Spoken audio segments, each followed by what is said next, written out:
পাকিস্তানের নাম জড়িয়ে পড়ার কথা শোনা যায়, এটা কি সত্য হইতে পারে?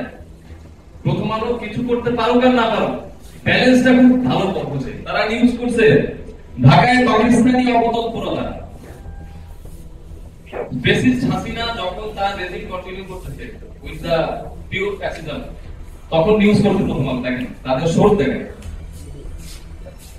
পাকিস্তানের নাম জড়িয়ে পড়ার কথা শোনা যায়, পাকিস্তানের নাম জড়িয়ে পড়ার কথা শোনা যায়, এটা কি সত্য হইতে পারে? কই থেকে শুনতে?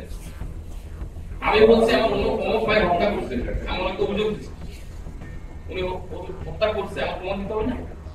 তাহলে পাকিস্তানের নাম জড়িয়ে পড়ার কথা শোনা যায়, কই থেকে শোনা যায়? প্রমাণ দেন। তারপরে লিখতেছে পাকিস্তানের সম্পৃক্ততার বিষয়ে প্রচার রয়েছে, কোথায় প্রচার রয়েছে? তারপরে লিখতে ঢাকায় বিভিন্ন সূত্র থেকে পাওয়া তথ্য অনুযায়ী, এই মানুষ এত বড়, ঢাকায় বিভিন্ন তথ্য সূত্র থেকে পাওয়া তথ্য অনুযায়ী, কই থেকে বলেন?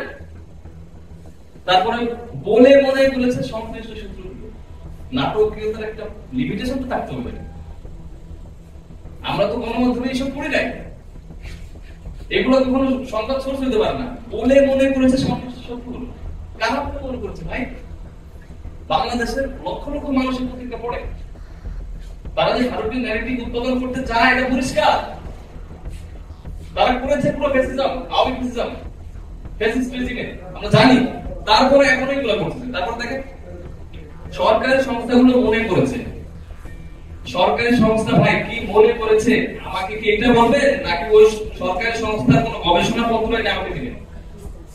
আমার তো দরকার রিসার্চ ডেটা, যেখান থেকে আপনি বলে মনে না করে আপনি গবেষণা পত্রটা আমাকে দিবেন, ডেটার সোর্স হিসেবে দিবেন।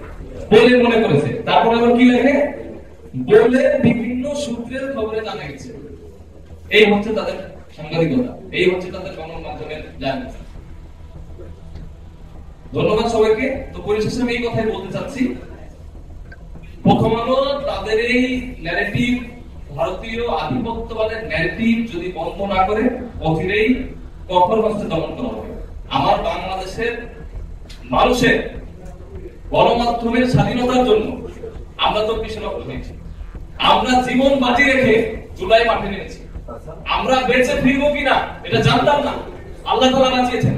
আর আমার যে ভাই শহীদ হয়েছে তার বিষয়ে কোনো মিথ্যাচার হবে এটা কোনো জুলাই জুলাই মেনে নেবে। সুতরাং তাদের এখন সংযত হওয়ার সময়, তারা ক্ষমা চাইবে অনতিবিলম্বে এবং সংবাদ সংশোধন করে তারপরে তারা লিখিত প্রকাশ করবে। যদি না করে we're ready to fight with legal procedures, আমরা আইনানুগভাবে তাদের সাথে লড়তে প্রস্তুত। উইদাউট এনি সোর্স, আপনি যেটা বলতেছিলেন যে কোনো প্রমাণ আছে কিনা, প্রমাণ যে নিউজ করছে সে দিবে প্রমাণ, যে তার ব্যাপারে যে আমি লিখছি যে সে এলো পাখারি গুলি ছুড়েছে, এই শব্দটা ব্যবহার করেছিল, সে এলো পাখারি গুলি ছুড়েছে, এটা যদি একজনের নামে অপবাদ দেওয়া হয় সেই সাপেক্ষে যুক্তি বা প্রমাণ দিতে হবে কিনা একটা যোগাযোগ সংবাদ মাধ্যমে? অবশ্যই দিতে হবে। সোর্স কি? তার সোর্স হচ্ছে তখনকার মিডিয়া নিউজ করেছে, এটা হচ্ছে তার সোর্স। এটা কোন সোর্স হতে পারে? This is can not be a ethical, this is can not be a reliable source. ভাই ওকে বলছে উই সমক, ওখান থেকে পাইছি, কোথা থেকে পাইছেন? সাংবাদিকতা করতে আমি student of media communication and journalism, north সাউথে গণমাধ্যম যোগাযোগ এবং মিডিয়া কমিউনিকেশনে পড়ি। জার্নালিজমের এইসব সব রুলস, এথিক্যাল রুলস আপনার গণমাধ্যম সব পড়া আছে। Accuracy, balance, clarity, decency, equity, এগুলোর উপর একটা গণমাধ্যমের কাজ চলে। প্রথম আলো কিছু করতে পারুক আর না পারুক, ব্যালেন্সটা খুব ভালো করছে।